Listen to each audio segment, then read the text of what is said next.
Good afternoon.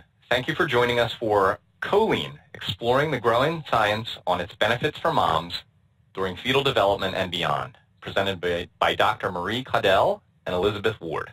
Before we start the presentation, I have 2 points of housekeeping.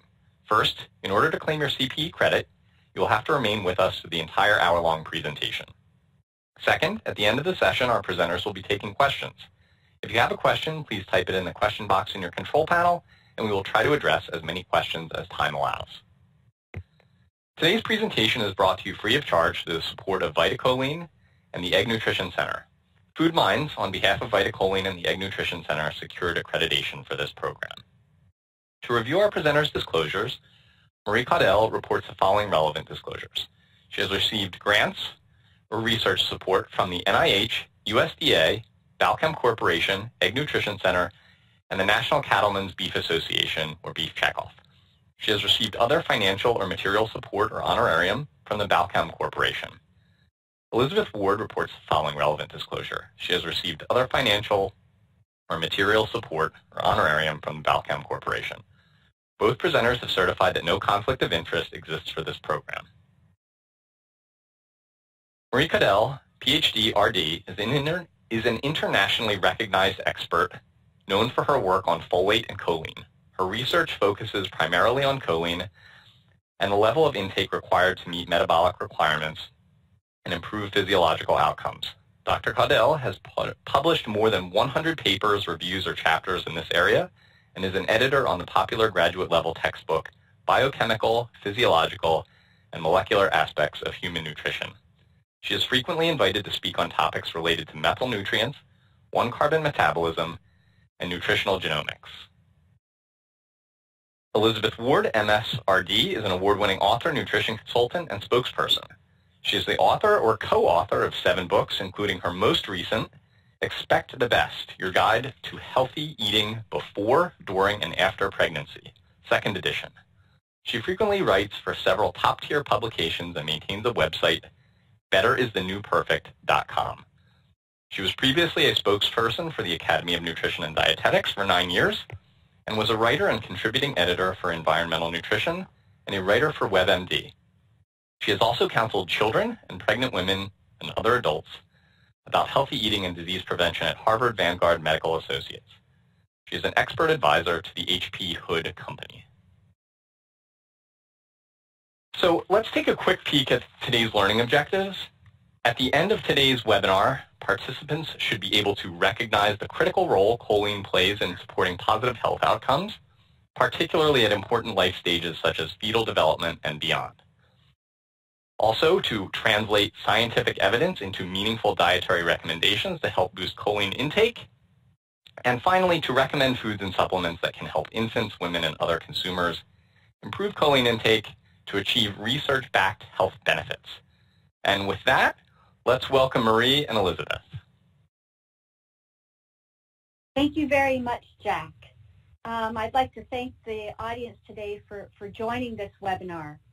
So the title of my part is Choline in the Life Cycle, the essential nutrient more people need to know, state of the science. And I'd like to begin with just a historical perspective. So the nutritional importance of choline was identified by Charles H. Best in the early 1930s. And he showed in a variety of animal models that when you fed them a diet that was deficient in choline, they developed fatty liver. And this fatty liver resolved when you put choline back in the diets of these animals. And then about 60 to 70 years later, Stephen Zeisel, who's at the University of North Carolina, showed for the first time that choline was an essential micronutrient in humans. And he conducted a depletion-repletion study involving men. And he showed that during the choline depletion period of the study, the men developed signs of liver dysfunction, both fatty liver and elevated liver enzymes in their blood. And based primarily on this study, the Institute of Medicine in 1998 established dietary recommendations for choline for the first time, and it was in the form of adequate intakes. So what does choline do? Well, it actually has many diverse functions in the body. First, choline can be converted to the phospholipid phosphatidylcholine, and it is phosphatidylcholine that is needed for the synthesis of very low-density lipoproteins by the liver. And so as long as we have phosphatidylcholine, we can incorporate it along with our triglycerides and some apoproteins into the VLDL molecule.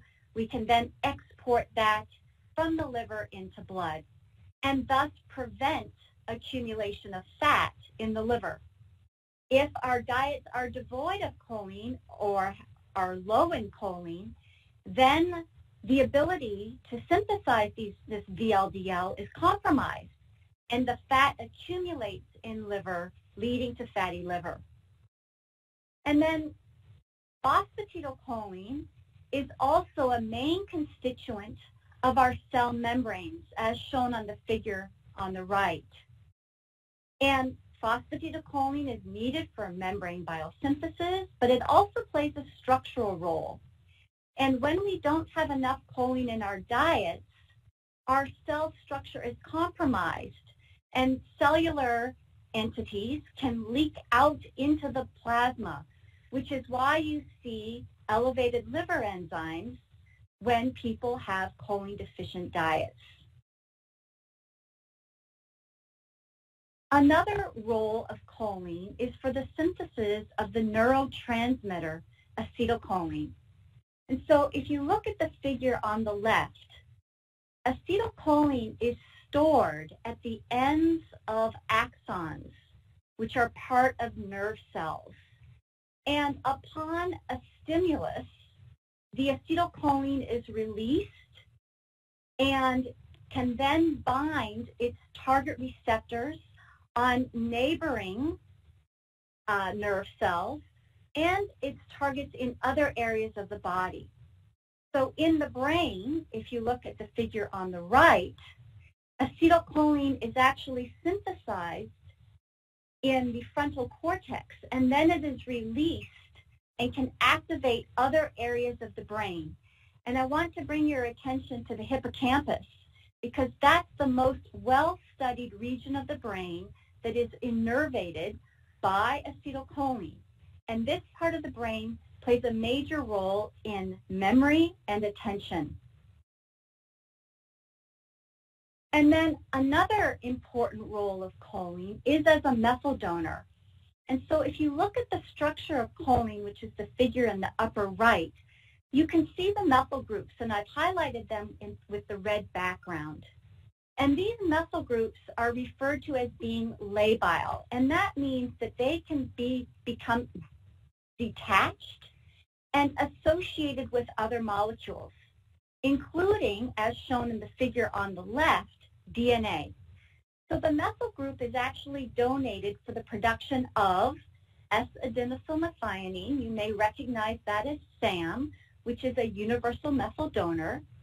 These choline-derived methyl groups can then attach to certain regions of our genome, so on the DNA, which in turn can affect gene expression or the amount of proteins that are produced by cells. The methyl groups can also be used to make energy compounds like creatine, can be used to make other phospholipids, hormones, and can be used to synthesize and regulate neurotransmitters. So based on these functions, it's not surprising that choline plays a fundamental role in human health. And this is really across the life cycle. But my part of the presentation is going to focus primarily on pregnancy.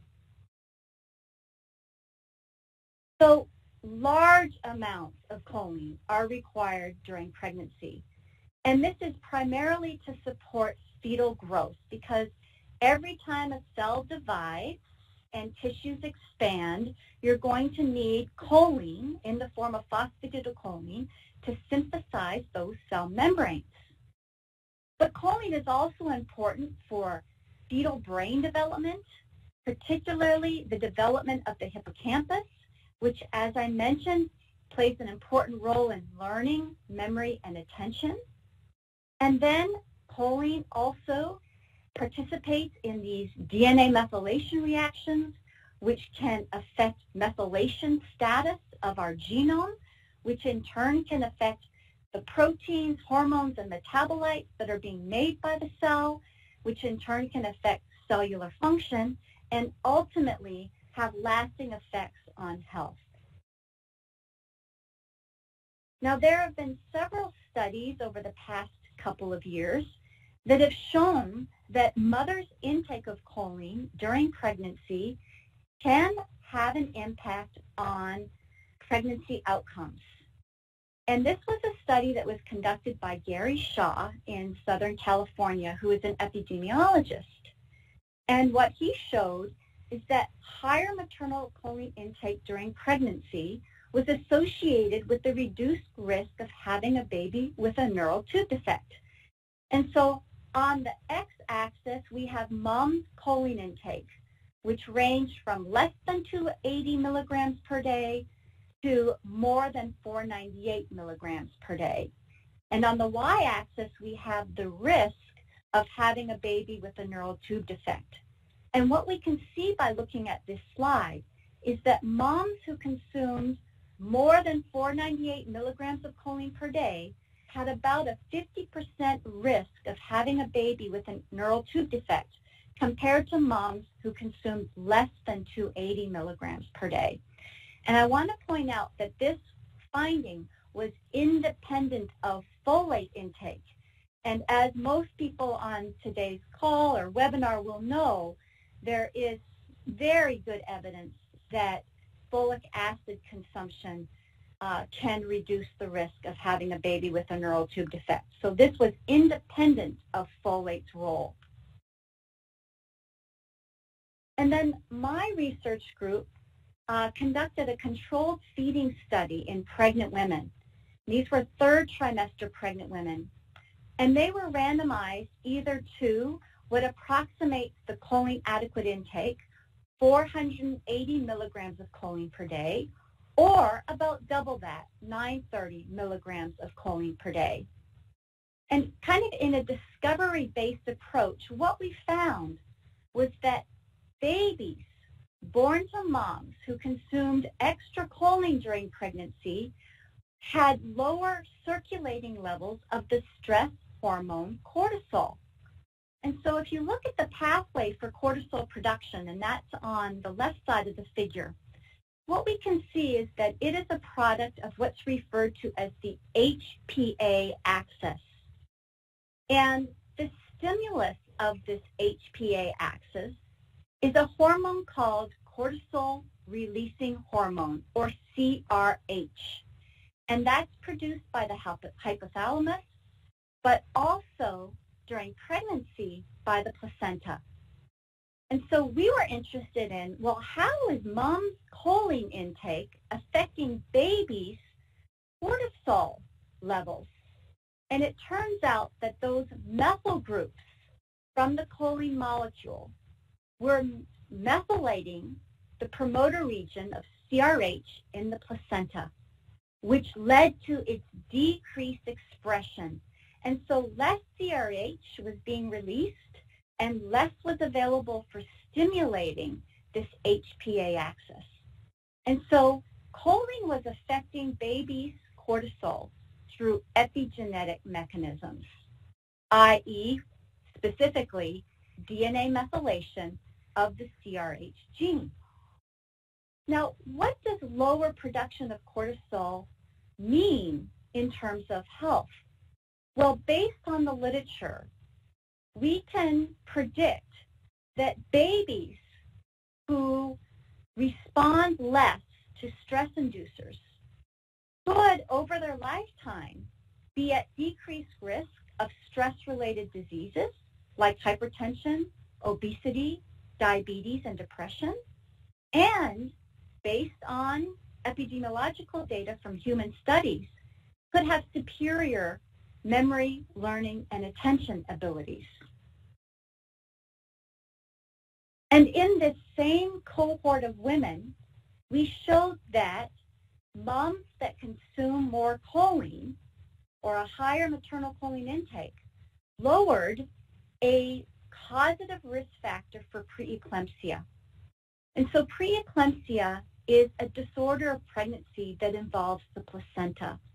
And one of the contributors to this placental disorder is known as FLT1. And so if you look at the picture and you look at the placenta, which is on the left-hand side, you can see that the placenta produces FLT1. And in the preeclampsia placenta, this FLT1 is overproduced.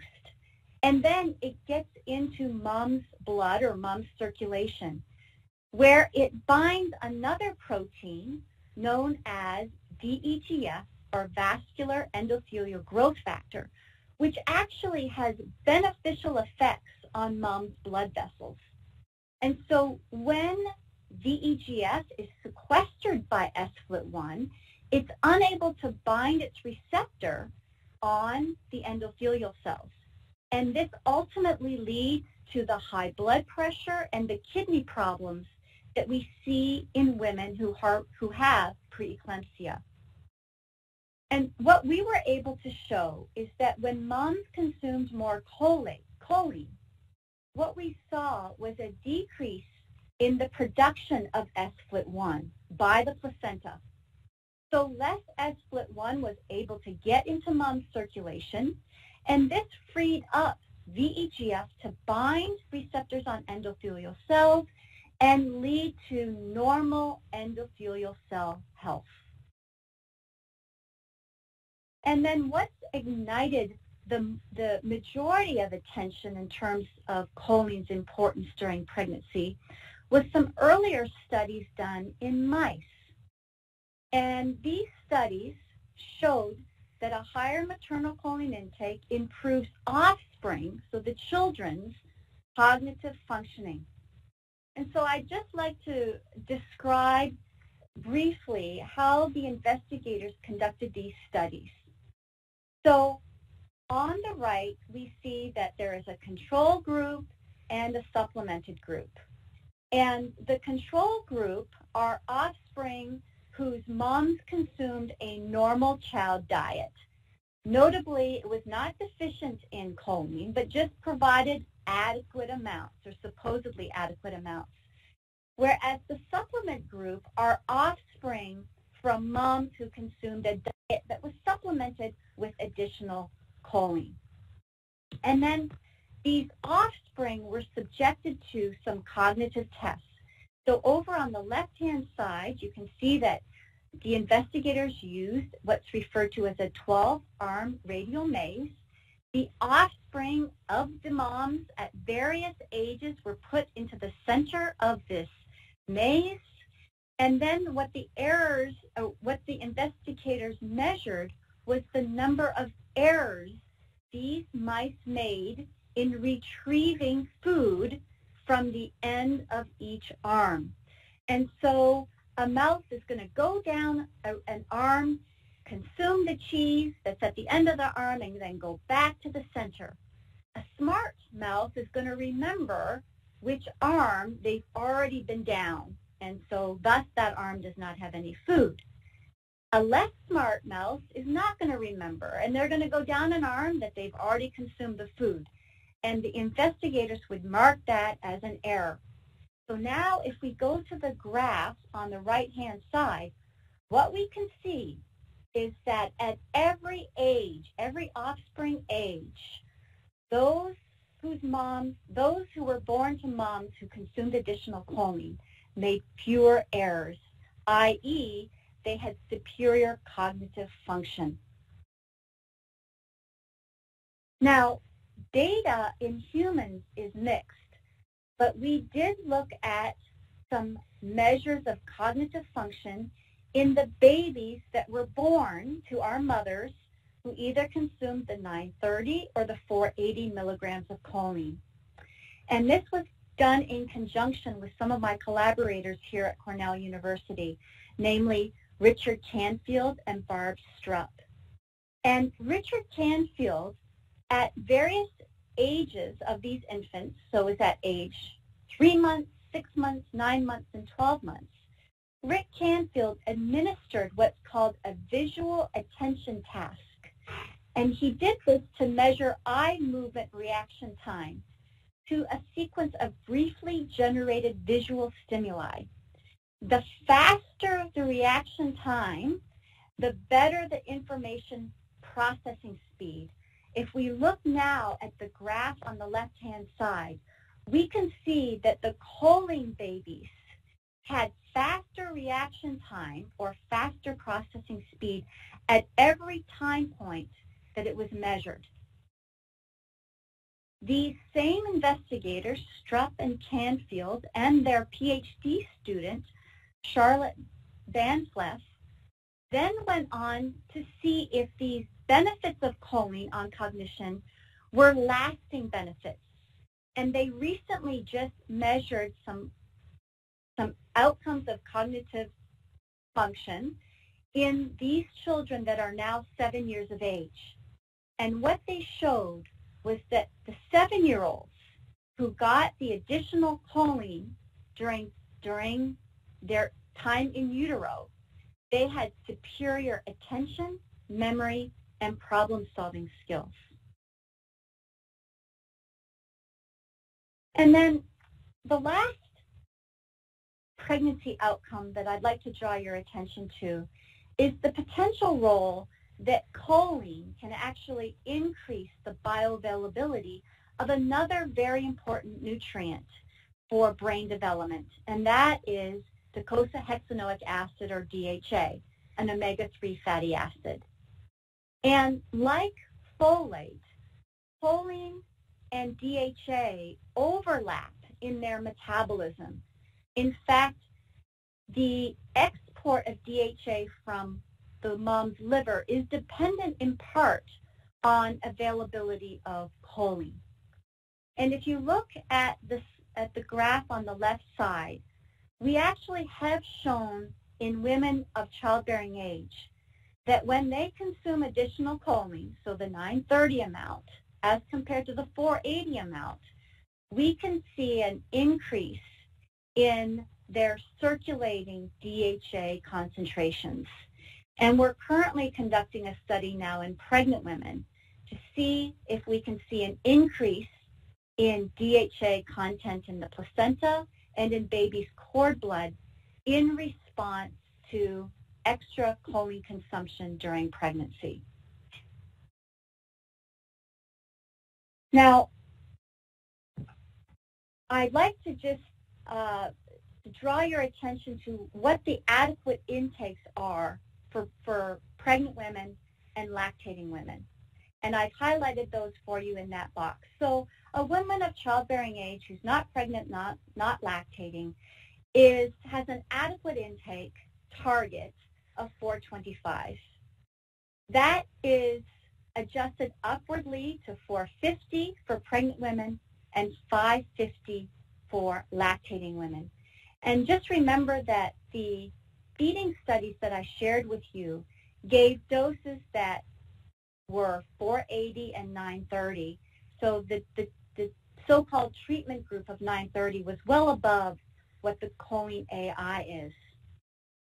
Now, what's a bit disheartening to me and to others that work in this field is that choline intake on average is only 300 to 350 milligrams per day, and only 10% of U.S. pregnant women are meeting the choline AI. And this requirement for choline can actually be increased in women who harbor genetic variants in genes that metabolize folate or in genes that metabolize choline, both of which are going to further increase a woman's requirement for choline, thereby increasing this gap between choline needs and intake. And it's important to note that at this point in time, very few of the most recognized prenatal vitamins or multivitamin supplements contain the recommended amount of choline. Most contain 0 milligrams. Some contain 25 to 55 milligrams of choline. And so really women need to rely heavily on their diet to get this additional choline, or, as Liz is going to point out, can take a separate choline vitamin supplement. Now, I think in time, this ability to get choline in supplements is going to change. And I say that because the American Medical Association recently announced it will support action to boost choline amounts in prenatal vitamins. And the rationale that they provide is very much aligned with what I've presented so far in this webinar. And then more recently, the American Academy of Pediatrics recognized choline as a key nutrient to support neurodevelopment during the first 1,000 days. And so to end my part of the presentation, I would just like to highlight a few things. The first is that large amounts of choline are required for normal fetal and neonatal development. Higher maternal choline intake will likely improve outcomes, pregnancy outcomes, and offspring health. And I shared some of the data to support that claim. Most pregnant and lactating women, I didn't discuss lactating women, Liz will do so more so in her presentation, but both are going to need to increase dietary choline intake or consume a choline supplement to meet current recommendations. So I'd like to now turn the presentation over to Elizabeth Ward. Thanks, Marie. You always explain the science so beautifully. And I learn something new every time you tell the choline story, which is really an exciting one for me as someone who focuses on how nutrition before and throughout pregnancy and during breastfeeding affects development and lifelong health. So you mentioned this briefly, Marie. You talked about the role, you spoke in depth about the role of choline, but you also talked about the fact that we're not getting enough. And this is important because in large part the stage is set for a child's health early in life. But as you can see from the graphic, choline intake is insufficient on average across the board in the United States, and there are large gaps between the recommended amounts and the actual intakes for pregnant and breastfeeding women and for women in their childbearing years. Now, this is important because adequate choline intake is associated with a reduced incidence of neural tube defects. So it's really important to educate women who are capable of becoming pregnant about the role of choline prior to conception as well as during pregnancy and breastfeeding. So choline was designated as an essential nutrient by the Institute of Medicine 20 years ago, yet it's remained under the radar ever since as probably one of the least recognized essential nutrients that you need from foods and dietary supplements. And really the question is why? Clearly there's a lack of awareness about among the public and health professionals, and that's really one of the reasons for choline's low profile.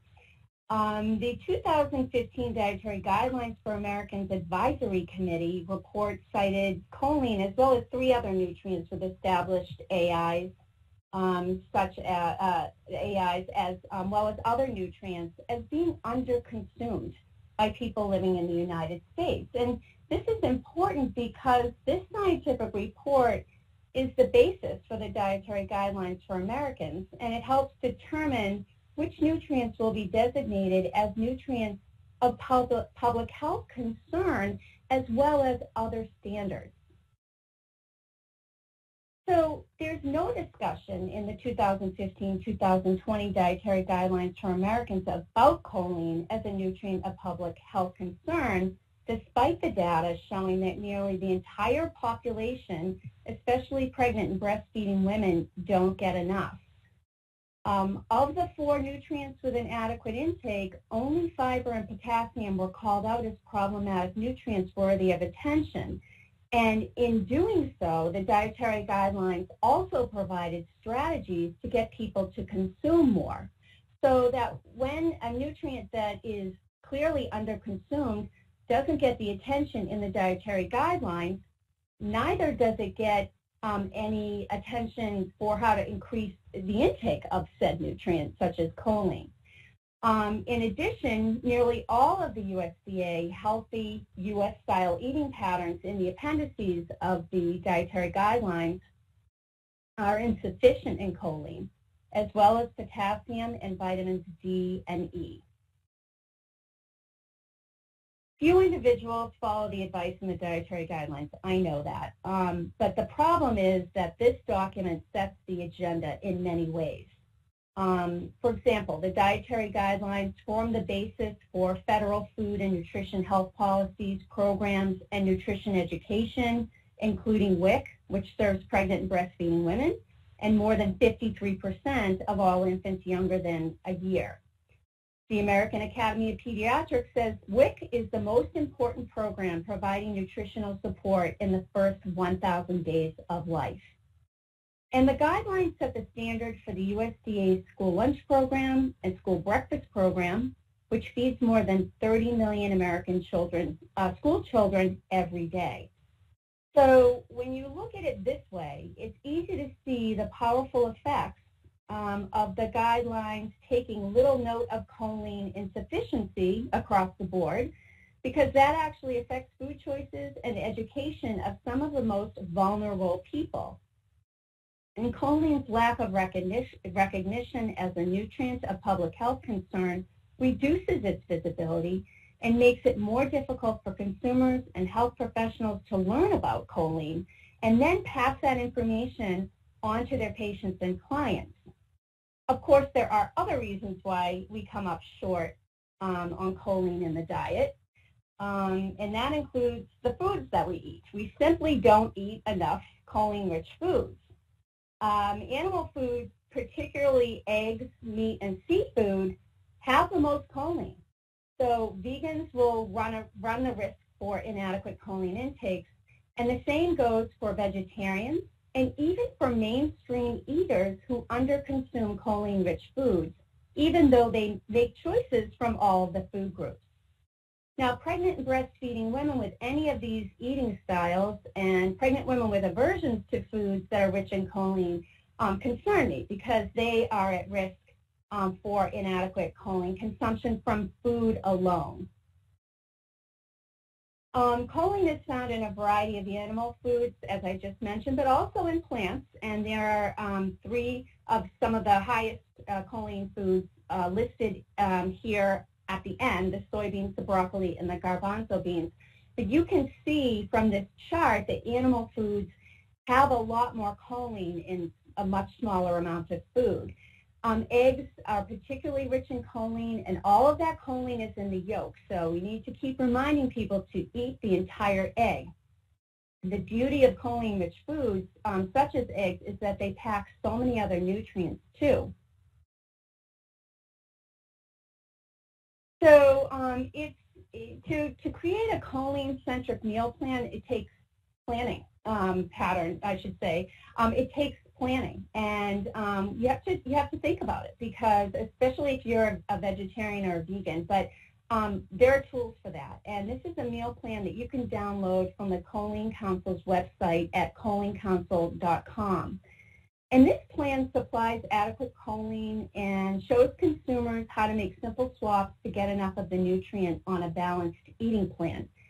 And as you saw from this chart I just showed of the choline-rich foods, choline is widely distributed in plant and animal foods, but to satisfy the recommended choline intakes, you would need to include animal foods on a daily basis.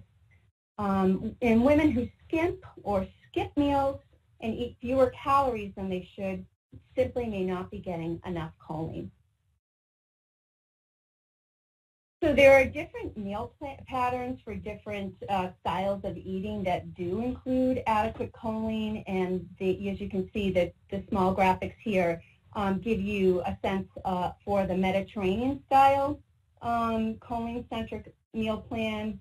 Also vegetarian and pregnancy meal plans. They're also available at cholinecouncil.com, so those are very, very helpful for education. We lost you on slide 40. Okay, then I will return to slide 40. Okay, so we were talking about choline in some multivitamins, and I was saying that choline is in multivitamins sometimes, but really not in sufficient amounts. And the reason for that is because choline is bulky, and the pill would have to be huge in order to get anything that was significant into the supplement. So, you know, when choline is included in a multivitamin, you really sometimes have to take multiple pills to get whatever dose is in there, and that actually may reduce compliance. When someone has to take one pill rather than, you know, 3 pills a day, it's actually, that improves compliance. So that's just some food for thought there. In terms of recommendations for patients, it's probably a good idea, and this is how I think of it, to think of choline supplements like you would omega-3 supplements, that they're something that you would take along with a multivitamin, especially if a woman is pregnant or nursing and not getting enough choline from her diet, and of course across any age and stage of life as well. In terms of selecting a choline supplement, what form is best? Choline bitartrate is the choline salts that is the preferable form of choline to look for when selecting any supplement. Phosphatidylcholine has much less choline by weight, and you'd have to take many more pills in order to get the choline that you needed. And just so you know, Target and Walgreens now sells choline salts in 550 milligram pills, which is quite convenient. And Marie mentioned that I was going to cover breastfeeding. So during lactation, a woman's choline needs are 100 milligrams higher than they are during pregnancy. And so that makes for potentially even more of a choline gap in a woman's diet. The suggested daily intake during lactation is 550 milligrams a day. So breast milk is rich in choline, which is necessary for brain development in infants and for so many other bodily functions. And when mom is the sole source of nutrition, sufficient choline is a must to maximize baby's development and also for mom's health as well. And it's good to know that infant formula contains adequate choline too. So baby can get choline from breast milk and from infant formula. So just like any other nutrient, it's important to pay attention to a person's usual choline supplement consumption, especially if they are pregnant or lactating, and if they are vegan or vegetarian or any combination of those. So it may not be realistic to satisfy choline needs with food depending on a person's eating style, and that's really when a dietary supplement comes into play to fill the gap, particularly in women during their childbearing years. So from what you've heard from Marie, from what you've heard from me, it's clear that choline has a low profile, which presents us with a big opportunity to educate patients, clients, and other consumers, as well as other health professionals, about its importance, especially in light of Marie's exciting research and other studies about choline. And I think choline for life has a nice ring to it because it reminds us that choline is necessary at every age and stage, and it's a message that resonates with moms and moms-to-be who want to have the healthiest and brightest baby possible. So how do we do that? How do we educate consumers, patients, family members, health professionals about choline?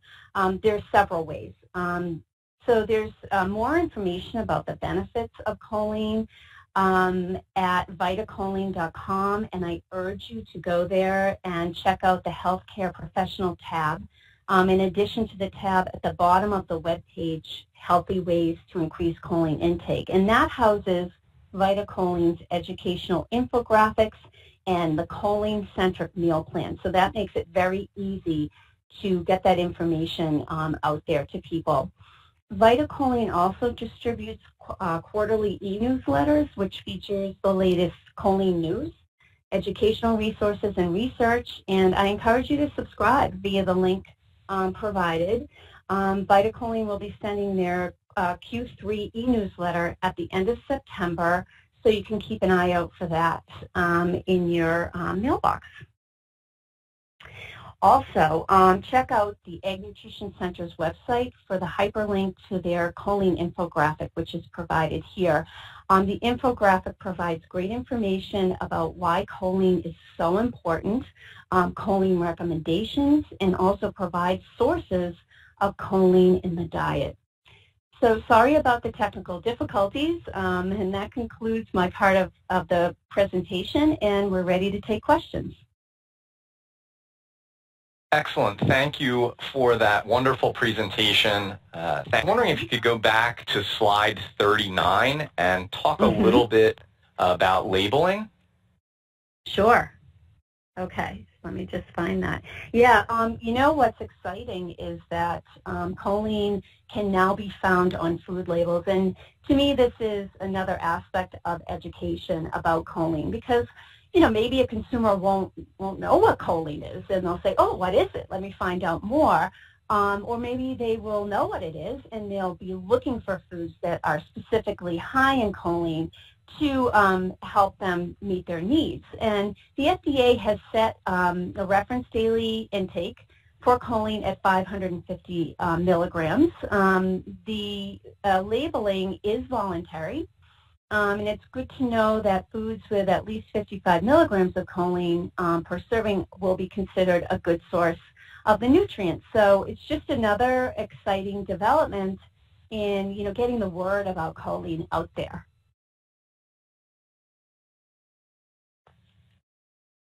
Excellent. Thank you. Why don't we start with a few questions that came in groups, so a lot of our attendees are thinking these same thoughts. How about first, is there a greater choline recommendation if you have multiple children in gestation, twins, triplets versus singles? Marie, do you want to tackle that one first? Sure. I can tackle the science side of things. So there are no current recommendations that address that question.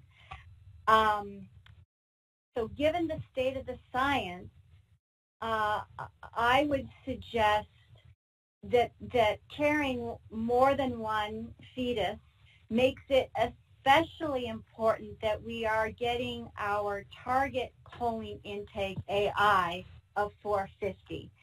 And if we know that our diet is not meeting that target, that would be a good reason to look at supplements in order to boost our choline intake during that period of time.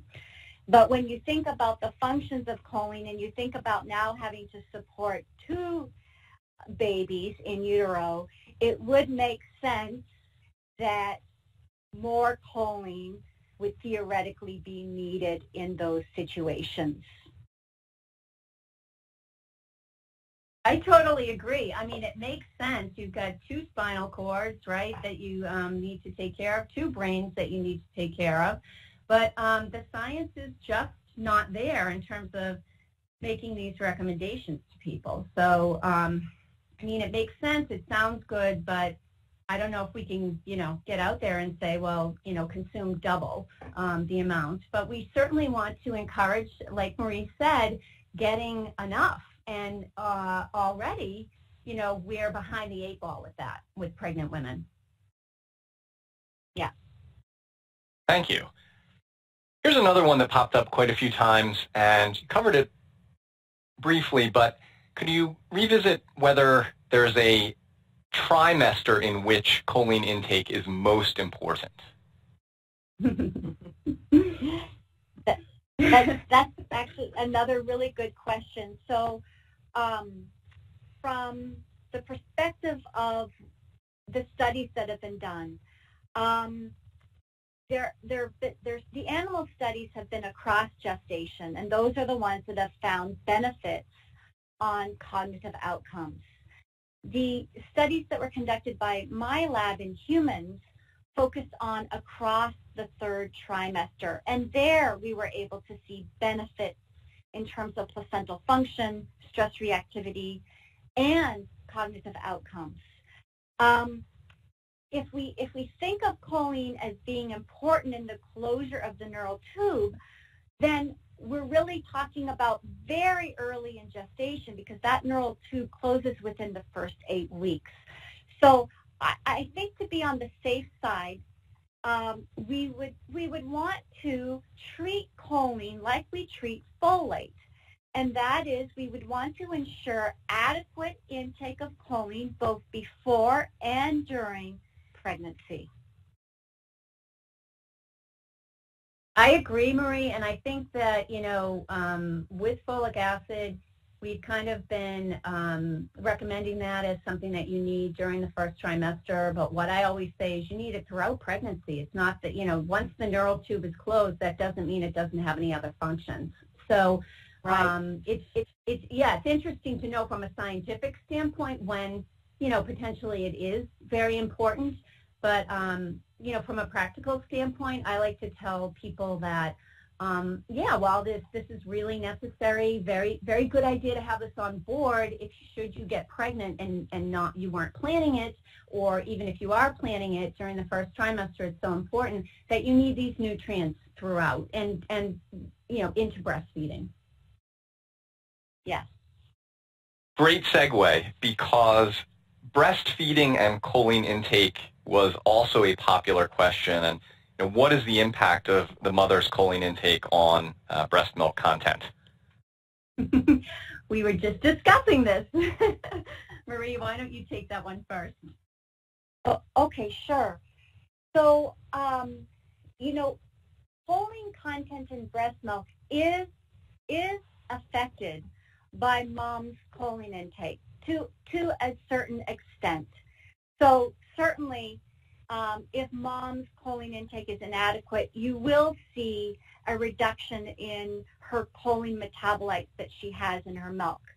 But possibly just as important, the mother could suffer signs of choline inadequacy because she is putting so much choline in her breast milk. So breast milk has large amounts of choline.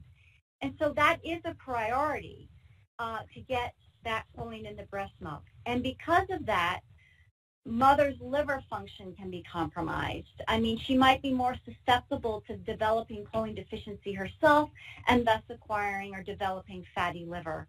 So choline intake, adequate choline intake during lactation is important really for 2 reasons: to ensure that we have enough in the breast milk, and to also ensure that we are providing enough to support mom's normal metabolic pathways. Great. There's also a number of questions relating to whether or not too much choline can be ingested. Is there an upper limit? Liz, if you don't mind, I'd like to answer this one, because I do want to provide some more information in this regard. This is actually a really important question, and there is an upper level of tolerance for choline, and it's set at 3,500 milligrams per day. Now, you're not going to get that amount with food alone, and you're not going to get that amount with supplements as long as you're following the instructions. However, if you believe that more is better, which it is not always the case, you could overdo it on the supplement side, and then you would be at risk of some of the toxicity symptoms. And I'll just describe what those are. The first, which is actually not life-threatening, but it's not very desirable, is fishy body odor. And fishy body odor arises when we consume an excessive amount of choline, and instead of it being absorbed in the small intestine, it reaches the large intestine. There, the choline is acted upon by microbes that convert it to a very smelly compound known as trimethylamine. This compound then can get into our bodies and can be found in our saliva, in our sweat, in our urine, and it creates this fishy body odor. Now, under normal circumstances, we all make trimethylamine to a certain extent, but our liver converts it to trimethylamine oxide, or TMAO, which is just, it's non-odorous and doesn't cause that fishy body odor. So it's the excessive amount of choline intake that leads to the trimethylamine generation that then leaks out of our bodies in various ways and leads to that fishy body odor. And the second sign of toxicity is actually more important because it has a health outcome, and that is that choline, through its function as a neurotransmitter, slows down the heart. And so if we were to take an excessive amount of choline, it would slow down the heart, leading to low blood pressure, which can have adverse health outcomes. So people should definitely keep their intake of choline well below 3,500. And I don't see any reason to go over a gram of choline intake based upon the studies that are available to date. Thank you. I think we have time for one more question. We have an interesting question that relates to, I'm just going to read it.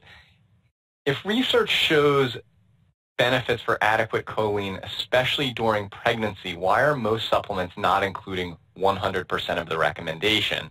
And then building on that, if many of the greatest benefits are seen over 900 milligrams, why is the pregnancy recommendation at 450? I'll take the first part of that question, and I covered it just briefly. Maybe I was talking and I wasn't on, I don't know, but I said something about the fact that choline is very bulky, and it's really not possible to put it into just a single pill. And there is a brand out there, Theralogics, that has choline in it. It's a prenatal supplement, but I believe you take 3 pills a day, and that has the AI for choline in it. So as you can see, if you're going to get that much choline, you're going to have to split it up into different pills. I mean, you can kind of think of it like, you know, like calcium. People say, why can't we put, you know, the recommended daily amount of calcium in a multivitamin pill? Because it would be huge. So it's really a matter of space. And then very quickly, in terms of why we don't see 100% of the choline AI or even more than that, well, you got to remember that when the Institute of Medicine established dietary recommendations for choline during pregnancy, it was in 1998. And those recommendations were extrapolated from a study that was done in men. We didn't have any data to actually address what's optimal in terms of choline intake during pregnancy. And it turns out from the science that is emerging that what's optimal is likely higher than the current AI. And I think that more and more, that in the future, more and more companies are going to be finding ways to ensure that their prenatal formulas, whether it's 1 pill, 2 pills, 3 pills, are going to provide at least the choline AI. That's what I predict.